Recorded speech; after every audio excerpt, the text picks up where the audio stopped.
ये क्या बात हुई सुनील? कभी तो मुझसे भी कुछ पूछ लिया करो। आज शाम मुझे बहुत काम है।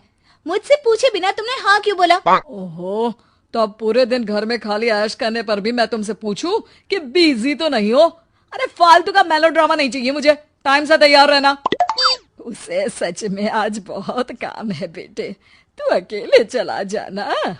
पहले पैसे कमाकर इनके खर्चे उठाओ और फिर नाटक देखो जरा।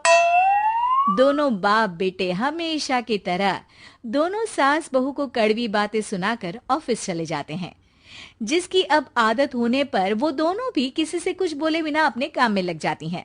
इसी तरह सुबह से शाम हो जाती है। मम्मी, समझ नहीं आ रहा, इतने सारे काम पड़े हैं जो कल सुबह तक अगर पूरे नहीं किए तब भी हम पर ही इल्जाम आएगा, और अगर पार्टी में नहीं गई तब भी सुनाएंगे। अरे इन कहो की तो आदत हो गई है बेफिजुल काय काय करने की। तू तैयार हो जा, काम मैं संभाल लूंगी। अब नेहा सुनील के घर वापस आने से पहले ही तैयार हो जाती है, जिस पर वो सुनील के आते ही पार्टी के लिए चले जाते हैं। वहां पहुंचकर हमेशा की तरह सुनील अपने दोस्तों में बिजी हो जाता है और नेहा एक कोने में खड़ी रहती है। रात बीतती है और अगली सुबह एक बार फिर वही रूटीन शुरू हो जाता है। इन लोगों को हमारे काम और जिंदगी की कोई अहमियत क्यों नहीं है? इन्हें कब समझ में आएगा कि घर में रहने वाली औरतें सिर्फ आराम नहीं करती। बेटा, मेरी तो उम्र बीत गई यही सोचते हुए, पर आज तक ना वो बदले और ना जवाब मिला। लेकिन माँ, समय हमेशा एक जैसा नहीं रह सकता, इन्हें बदलना होगा। सुबह से शाम होती है और फिर रात। इसी तरह दिन बीतने लगते हैं।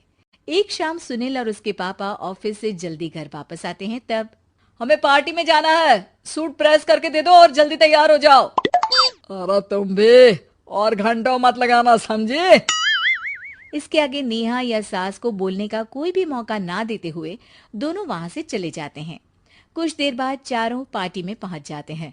यहाँ सब समझदार और पढ़े लिखे लोग हैं, कोई बेवकूफी करके मेरी नाक मत कटवाना। और तुम तो खासकर अपनी जुबान काबू में रखना, बहुत चलने लगी है आजकल। आप लोगों की शायद हमेशा हर जगह हमें इंसल्ट करने की आदत बन गई है। अच्छा, जब शॉपिंग पर मेरे ही पैसे उड़ाती हो तब ये बगावत याद नहीं आती होगी। काम न काज की, दुश्मन अनाज की। ऐसा बोलकर सुनील अपने दोस्तों के साथ चला जाता है और ससुर भी ऑफिस के लोगों के साथ गपशप में लग जाते हैं। लेकिन सुनील की बात से परेशान नेहा और उसकी सास वहीं एक कोने में खड़ी रहती हैं। शांत हो जा, कर ही क्या सकते हैं। चल कोल्ड ड्रिंक पीते हैं, गुस्सा उतर जाएगा।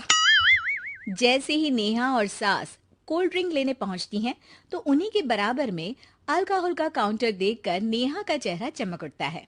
वो मुस्कुराकर सास के कान में कुछ कहती है और दोनों पीना शुरू करती हैं। कुछ देर बाद दोनों चिल्लाते हुए अपने अपने पतियों को ढूंढने लगती है। कहाँ है सुनील? देख, तेरी असलियत आ रही है। कहाँ है सुनील के पापा? देखो, तुम्हारी शामत आ रही है। ये नजारा देखकर पार्टी वहीं थम जाती है। सब लोग उन्हें ही देखने लगते हैं। ये है मेरे पति। अरे काहे के पति? इनसे शादी करके तो मेरी किस्मत है फूटी। और ये मेरे पति, जिन्हें पति बोलने में मुझे आती है शर्म बड़ी। चलो, आज आप लोगों को इनके असली रूप से मिलाते हैं, जिसमें ये अपनी पत्नियों की रत्ती भर भी इज्जत नहीं करते। हर समय उन्हें खरी खोटी सुनाते रहते हैं। हर जगह बिना मौका और माहौल देख उनकी उनकी सेल्फ रिस्पेक्ट की धज्जियां उड़ाते रहते हैं। क्या बोलते हो कि घर में रहकर हम करते ही क्या है? अगर ऐसी बात है तो कल से खुद अपने कपड़े धोना, प्रेस करना, सब्जी खरीदना, खाना बनाना और पसंद ना आने पर दोबारा बनाना, जैसे हम करते हैं ना। फिर घर की सफाई, सारा सामान अपनी जगह रखना, जो तुम्हारे फेंकने पर हम करते हैं। और फिर फाइनेंस मंत्री बनकर लिमिटेड पैसों में बढ़ती कीमतों के साथ घर का बजट बनाना। सुनील, इन्हें चुप करा। अपनी तो कोई इज्जत है नहीं, हमारी भी खराब कर रही है। हाँ, ये तो और बढ़िया है। अब अच्छे से सुनो। नेहा, ये क्या ड्रामा है? ड्रामा तो अभी शुरू हुआ है जी।